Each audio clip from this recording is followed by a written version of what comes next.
नमस्कार, मैं हूं चंद्रभान सिंह भदौरिया और आप देख रहे हैं सीबी लाइव। आज मैं धार में हूं और मेरे साथ मौजूद हैं धार के एसपी मनोज कुमार सिंह साहब। आपने देखा कि अलीराजपुर में किस तरीके से महिलाओं के खिलाफ अपराध में उन्होंने एक मुहिम चलाई थी और नतीजा वहां पर 33% अपराध कम हो गए। शासन ने उनकी कई भूमिकाओं को अलीराजपुर में देखा। पैसा को जिस तरीके से उन्होंने जमीन पर उतारा, अब धार में उनको जिम्मेदारी दी है। अब धार को लेकर हम उनसे बात करेंगे। सब धार एक बड़ा जिला है, 26 थाने हैं, कितना चुनौतीपूर्ण है? देखिए, धार में पदस्थ हुए मुझे अभी 20 दिन हुए हैं और अभी तक जितना मैंने धार जिले को समझा और यहाँ के भौगोलिक, राजनीतिक, सांस्कृतिक, आपराधिक और क्रिमिनल जस्टिस सिस्टम के हिसाब से और जो गतिविधियाँ हैं सबको समझा। निश्चित तौर पर यहाँ चुनौती है, बड़ा जिला भी है और सामने आने वाले समय में विधानसभा चुनाव भी होना है। तो निश्चित तौर पे इस चुनौती यहाँ है, लेकिन मुझे और मेरा मानना है कि वह जीवन क्या जिसमें चुनौती न हो। चुनौतियों से भरा जीवन रहता है तो परिणाम देने में अच्छा लगता है। मेरा प्रयास रहेगा कि मैं अपनी पूरी टीम के साथ इस चुनौती को सामना करने में सफल हूँ। तो एक बड़ा जिला है, तो सर कल रात को आपने एक बड़ा अभियान चलाया, करीबन 600 पुलिसकर्मी शामिल हुए। कॉम्बिंग गश्त से क्या संदेश देने की कोशिश है? देखिए, पिछले दिनों हम लोगों ने जितने जिले के पिछले 10 साल के क्रिमिनल रिकॉर्ड्स हैं उसको मैं खंगाला और मैंने सभी थाना प्रभारी को यह संदेश दिया है कि पिछले 10 सालों में 3 से अधिक जिसके भी अपराध हैं उनकी सूची बनाई है। और हम लोगों ने पिछले 10 दिनों में कुछ जिला बदल भी किए हैं। हम लोगों ने 3 लोगों का अवराशका भी किया है और अवैध गतिविधियों पर अंकुश लगाने का प्रयास भी किया है। उसी क्रम में कल प्लानिंग करके हम लोगों ने प्रयास किया कि कॉम्बिंग गश्त चलाते हैं जिसमें गुंडों की धरपकड़ हो। तो हमारी पूरी पुलिस, धार पुलिस, सभी थाना प्रभारी, सभी एसडीओपी, सीएसपी, एडिशनल एसपी, स्वतः हमें रात 9 बजे से पूरी रात हम लोगों ने कॉम्बिंग गश्त किया है। कॉम्बिंग गश्त के बहुत ही अच्छे और सार्थक परिणाम आए हैं। हम लोगों ने पूरी रात में 101 अस्थायी वारंट, 93 गिरफ्तारी वारंट, 56 आबकारी के प्रकरण, 13 आर्म्स एक्ट, 330 हिस्ट्री सीटर और 120 गुंडा जो इसका रिकॉर्डेड थाने में है, इनके घरों में जाकर के इनको पकड़ा है। उनके खिलाफ वैधानिक कार्रवाई, सख्त कार्रवाई करने का मेरा ये मानना है कि अगर जिले में शांति व्यवस्था बनी रहे और जिले का सर्वांगीण विकास करना है तो कानून व्यवस्था की स्थिति बहुत सुदृढ़ होना चाहिए और लोगों में भय का माहौल नहीं होना चाहिए। तो मैंने यहाँ के आम जनता को रिलीफ के लिए यह हमने बताने का प्रयास किया है कि हमारी पुलिस अकाउंटेबल रहेगी, हमारी पुलिस रिस्पॉन्सिव रहेगी ताकि गुंडों के खिलाफ सख्त कार्रवाई हो और आम जनता के प्रति पुलिस का भरोसा बढ़े। कम्युनल हार्मनी एक बड़ा विषय होता है और चुनाव आते आते धार में अक्सर सांप्रदायिक तनाव की घटनाएं देखी गई है, रिपोर्ट हुई है। कुक्षी, मनावर हो, धार हो, ऐसी कई जगह है।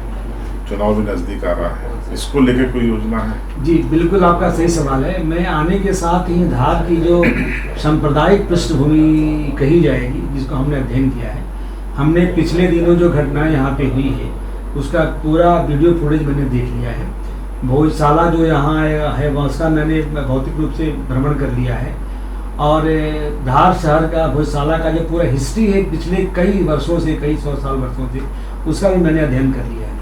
उसके आधार पे मैं पहली बैठक में यह संदेश देने का प्रयास किया है कि सांप्रदायिक सौहार्द बनाना मेरी पहली प्राथमिकता रहेगी और सांप्रदायिक सौहार्द बनाने में जो कोई विघ्नता आएगा उसके खिलाफ हम सख्त कार्रवाई करेंगे। किसी भी तरह से सांप्रदायिक सौहार्द बिगाड़ने वालों के खिलाफ हमारी कोई नरमी नहीं रहेगी, हम बहुत ही सख्त कार्रवाई करेंगे। पिछले दिनों, आज से 3 दिन पहले एक छोटा सा विवाद हुआ था। हालांकि विवाद प्रश्न था लेकिन 2 पक्षों के बीच हो गया था। तत्काल हमारी पुलिस टीम मौके पे पहुंची, उसमें उन्होंने तत्काल शांति बहाल किया और आपको बताने में मुझे यह हर्ष हो रहा है कि रात में ही हम लोगों ने 15 लोगों को चिन्हित करके सबको कल जेल दाखिल कर दिया है और यह संदेश देने का प्रयास किया है कि कोई भी हो अगर सांप्रदायिक सौहार्द बिगाड़ता है तो बहुत ही सख्ती से हम निपटेंगे। हम जिला बदल भी कर सकते हैं, हम राष्ट्र भी कर सकते हैं। आपके माध्यम से धार जिले की संपूर्ण जनता को अपील करना चाहूँगा कि सांप्रदायिक सौहार्द बना के रखें। पुलिस आपके हर शिकायत दूर करेगी, किसी भी हालात में भ्रम की स्थिति पैदा न हो और अफवाह न फैले। सबको मिलजुल के एक साथ ही रहना है। अगर कोई फैलाता है तो धार पुलिस को सख्त कार्रवाई करेगी। सर, धार में जुए सट्टे को लेकर भी धार में काफी चर्चा रही है। अभी आपने कल ही कोई IPL सट्टा पकड़ा है, क्या संदेश है इसे जुआ लेकर? देखिए, अवैध गतिविधियां कहीं चलती हैं तो निश्चित तौर पे समाज उसे खोखला होता है। तो आने के साथ ही मैंने जो भी अवैध गतिविधियां हैं, जुआ, सट्टा, अवैध शराब, सब पे अंकुश लगाने का हमने भरपूर प्रयास किया है। उसी क्रम में कल हम लोगों ने एक IPL का सट्टा पकड़ा है दिनेश नाम के व्यक्ति से, जिसके पास से हजारों रुपये, कई लाखों के हिसाब किताब, कंप्यूटर, लैपटॉप, पेन ड्राइव्स और अनेक डिजिटल गैजेट्स मिले हैं। सबका हम रिकॉर्ड खंगाल रहे हैं।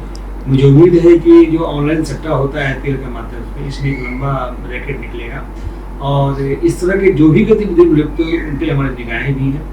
और मैंने सभी थाना प्रभारी को स्पष्ट निर्देश दिया है कि जहाँ भी जुए सट्टे हो रहे हैं उन पे पूर्णतः अंकुश रहे। और मुझे यह भी बताने में चाहूँगा मैं आपको कि पिछले 15 दिनों में 7-8 ऐसे जुआरी हैं जो जुए और सट्टे के अपराध में लिप्त हैं। उनका जिला अवतरण करने का प्रस्ताव मैंने कलेक्टर साहब को भेज दिया है और आने वाले समय में सब रिकॉर्ड छाट रहे हैं। हम जिला अवतरण भी करेंगे और सट्टा पड़ेगी जिनके खिलाफ जुए सट्टे के अलावा अगर बड़ी ऑफेंसेज हैं और भी सख्त कार्रवाई होगी।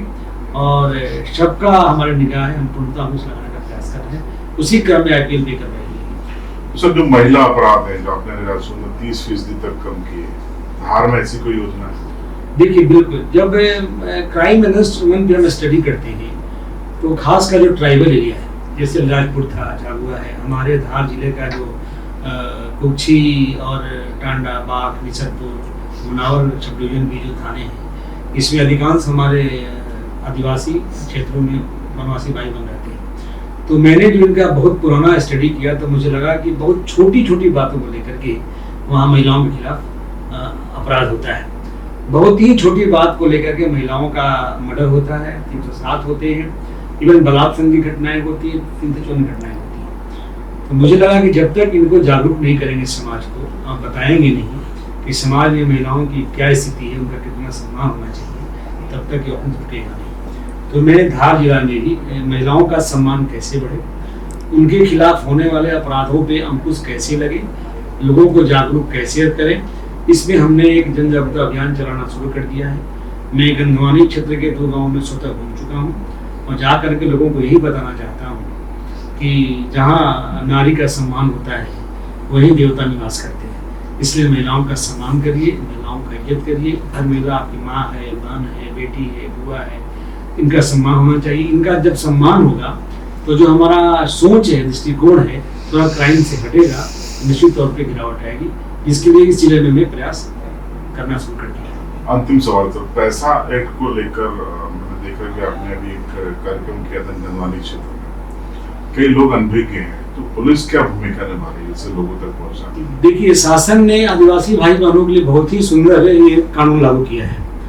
पैसा एक्ट के अध्याय 3 के धारा 14 में स्पष्ट निर्देश है कि प्रत्येक ग्राम पंचायत में एक शांति और विवाद निवारण समिति बनेगी, जिसमें 6 से 7 सदस्य होंगे, जिसमें 2 महिला सदस्य भी होंगे। और जो भी गांव के छोटे छोटे विवाद होते हैं उसका निपटारा इस समिति के माध्यम से गांव में ही किया जाएगा। लेकिन कानून लागू होने के बाद जब तक लोगों को यह ज्ञान नहीं होगा कि कानून क्या है और कानून में के माध्यम से जो समिति बनी है उसका अधिकार क्या है, करना क्या है, तब तक ग्राउंड पे इस रियलिटी मालूम चलेगी नहीं। इसी उद्देश्य की पूर्ति के लिए हमने गांव में जाकर एक प्रशिक्षण शिविर लगाने का फैसला किया। उसी क्रम में गंधवानी के गांव में मैं गया भी था और मैंने एक रोस्टर भी जारी किया है सभी थाना प्रभारी को कि किस थाने में किस दिन ये प्रशिक्षण शिविर लगेगा।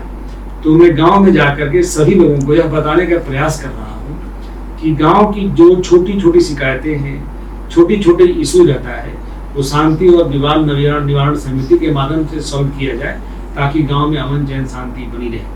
आदमी जब पुलिस के पास आता है, FIR होता है, अदम चेक करता है, तो फालतू के बिना वजह कई तरह चक्कर लगाने पड़ते हैं। लिफ्ट मिलता है, नहीं मिलता है, कोर्ट में जाना पड़ता है, वहां से क्या होता है, वकील के पास जाते हैं।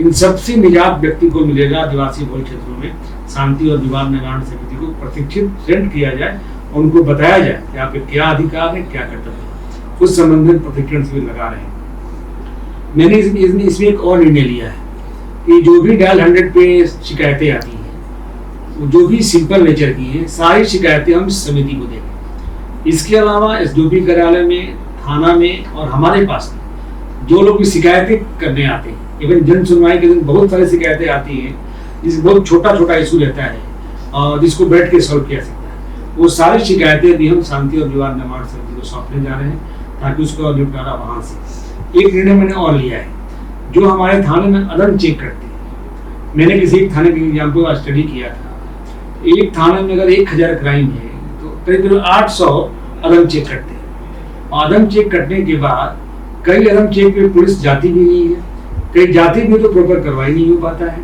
तो पुलिस के प्रति एक भरोसा भी कम होता है कि हमारी रिपोर्ट करने के बाद पुलिस एक्शन नहीं आ रही है। हालांकि नॉन कॉम मामले हैं तो पुलिस से कई बार रिपोर्ट लिखने के बाद मौका नहीं जाती। तो जितने अदम चेक के मामले हमारे हैं सबको हम इस शांति और विवाद निवारण समिति को सौंपने जा रहे हैं कि आपके गांव की रिपोर्ट आई है, ये विवाद है, आप इसको बैठ के सुलझाइए।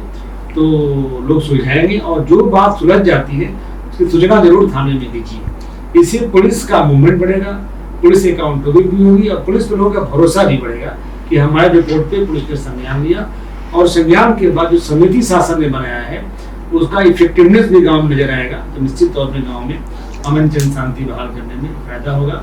तो मध्य प्रदेश शासन ने जो कानून बनाया है निश्चित रूप से काफी प्रभावकारी है, केवल हमको इसको धरती पे उतारना है। तो आपने धार एसपी मनोज कुमार सिंह साहब को सुना, उन्होंने कहा कि अपराधों को लेकर जीरो टॉलरेंस की नीति है और अपराधियों पर लगातार कार्रवाई जारी रहेगी। इसे जरूर पर आपकी राय कमेंट बॉक्स में जरूर